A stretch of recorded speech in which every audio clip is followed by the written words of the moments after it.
Martine Donnette et Claude Dio, bonjour, on vous retrouve aujourd'hui à l'université d'été du collectif Convergence citoyenne du Sud. Alors, vous venez de publier un nouveau livre sur les 418 milliards, voilà, que voici. On vous retrouve aujourd'hui un petit peu pour faire le point sur votre actualité, puisqu'on vous avait suivi par rapport à votre enquête de plus de 20 ans sur ces fameux 418 milliards d'euros de fraude par rapport aux surfaces illicites de vente dans ce pays, non réclamées. Vous avez fait de nombreuses procédures. On rappelle aux internautes, aux spectateurs, que nous avons fait une conférence en 2018 ensemble, où il y a tous les éléments qui sont détaillés. C'est une énorme enquête. C'est vraiment tout bonnement incroyable. Et vous continuez votre combat depuis toutes ces années encore. Et aujourd'hui, vous nous racontiez un petit peu quel était le résultat de vos dernières avancées judiciaires. Vous venez de réussir à faire condamner le préfet de Nice, à faire fermer Conforama. Alors, est-ce que les surfaces illicites de Nice Vallée, voilà, vous allez nous expliquer tout de suite ce qu'il en est. Donc on rappelle un petit peu pour les gens qui n'ont pas suivi votre enquête. Donc c'est l'exploitation commerciale de surfaces pour lesquelles la plupart des surfaces de vente, des hypermarchés n'ont pas de permis de construire, ou parfois font des extensions supplémentaires sans avoir de permis de construire, et vendent et continuent de vendre des biens sur ces surfaces illicites. C'est une fraude gigantesque. Vous aviez fait l'enquête sur la région PACA et vous étiez arrivé au chiffre de 418 milliards. Donc avec votre enquête, on n'ose même pas imaginer ce qu'il en est à l'échelle nationale. Et pour en revenir à cette dernière grande victoire à Nice, est-ce que vous pouvez nous expliquer un petit peu ce qu'il s'est passé et comment vous avez réussi à obtenir ce qui paraît complètement incroyable d'obtenir aujourd'hui? Oui, bonjour. Donc dans cette nouvelle procédure de Conforama Nice, il faut savoir que 2 ans auparavant, nous avons obtenu du Sénat et puis après de l'Assemblée nationale la modification de la loi permettant au préfet d'aller contrôler les surfaces illicites. C'est-à-dire qu'auparavant, le préfet avait la possibilité d'apprécier ou pas la fermeture des surfaces illicites. Mais grâce avec la loi Elan de 2018, le préfet est dans l'obligation d'aller contrôler les surfaces illicites. Donc à partir de ce moment-là, on a engagé les procédures. On a déjà gagné contre 2 préfets sur le département du Rhône. Et on a attaqué sur le département des Alpes-Maritimes concernant un Conforama qui exploite 5000 m² alors que son autorisation commerciale est de 2200 m². Donc presque 3000 m² de plus. 3000 m², au moins, il aurait dû repasser devant la CDAC et ressolliciter une modification de l'autorisation puisque l'autorisation ne lui permettait pas. Juste, qu'est-ce que la CDAC pour rappeler à ceux qui ne le savent pas? Alors, c'est l'autorisation d'exploiter de la commission départementale d'aménagement commercial. Voilà, donc à partir de ce moment-là, on a saisi le préfet pour qu'il fasse fermer. Le préfet n'a pas bougé. On a saisi le tribunal administratif qui, dans un premier temps, ne nous a pas reçus. On a fait appel et la cour d'appel a de solliciter le préfet d'aller contrôler avec une astreinte pour le préfet de 5000 €, plus après les condamnations de Conforama s'il ne revenait pas dans ces surfaces autorisées.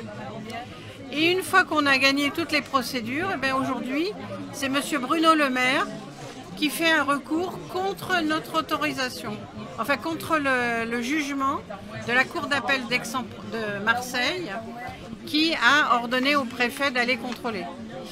Donc maintenant, on attend le résultat du Conseil d'État. Alors selon vous, pourquoi Bruno Le Maire, le ministère de l'Économie, fait ce recours? Parce que M. Bruno Le Maire, bien qu'il nous ait dit en 2016, qu'il nous ait dit qu'il était contre le scandale des surfaces illicites, quand on voit qu'il a la possibilité de faire appliquer la réglementation, il fait des recours contre les procédures que nous avons gagnées. Donc encore une fois, on voit bien que Bercy ne veut pas aller chercher les amendes, parce que le préfet, il est condamné à faire revenir l'exploitant dans les surfaces autorisées. Ça, c'est les astreintes. Mais après, il y a les amendes pénales pour concurrence déloyale. Et là, on repart encore dans un nouveau combat.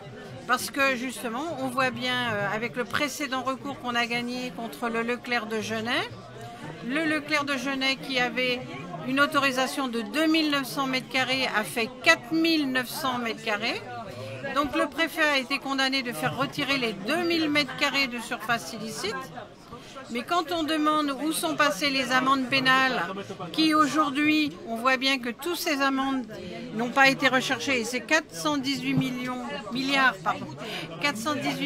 d'amendes, que pour la région PACA, mais là on avait aussi dans le Rhône. Donc on voit bien qu'aujourd'hui c'est le gouvernement qui ne veut pas faire appliquer les amendes. Donc le gouvernement fait obstruction à ces procédures. C'est pas une obstruction? Il fait tout pour ne pas le faire. Il prend comme nous, on l'attaque, lui il nous attaque. Voilà. Alors que le gouvernement, l'État a besoin d'argent finalement, donc il y a conflit d'intérêts, lien d'intérêts, corruption? Mais on ne sait plus, mais là on peut vraiment dire que le gouvernement, si le gouvernement fait tomber une procédure pour récupérer des amendes liées à la concurrence déloyale, si le gouvernement lutte contre une décision de justice, on voit bien qu'il est plus penché vers les fraudeurs qu'il n'est pour les victimes de la concurrence déloyale. Alors on avait à ce sujet, lors de la conférence, rappelé l'énorme enquête de pièces à conviction avec Élise Lucet il y a presque maintenant 15 ans, sur ces surfaces de vente, sur les liens avec les politiques. D'ailleurs à l'époque, je crois que le ministre du Commerce avait avoué sur le plateau de l'émission que près de 9% des surfaces de vente dans ce pays sont des surfaces illicites. Alors on voit bien, comme vous le dites, qu'il y a énormément de surfaces illicites, puisqu'il y a même un rapport du Sénat qui dit que les surfaces, c'est plus de 5 millions de mètres carrés de surfaces illicites. Enfin, le Sénat dit, c'est un rapport, c'est 4 millions de mètres carrés de surface illicite, mais nous on voit bien que c'est plus d'1 million supplémentaire quand on voit les pratiques, comment opère la grande distribution. Et aujourd'hui, ce qui est dramatique, c'est que toutes les petites surfaces de moins de 1000 m² pratiquent le même processus, c'est-à-dire qu'ils ne déclarent pas des surfaces pour avoir des permis de construire sans autorisation d'exploitation commerciale. Alors, quel impact pour le petit commerce et nos centres-villes? Là, c'est complètement catastrophique puisqu'on n'a absolument aucun recours, aucune possibilité de défendre les commerçants et les artisans contre ces pratiques qui, on voit bien, ont été mises en place par le gouvernement. D'accord. Alors, on rappelle votre association En Toute Franchise qui existe depuis maintenant plus de 25 ans. Vous avez fait énormément de procédures, vous avez soutenu beaucoup de commerçants.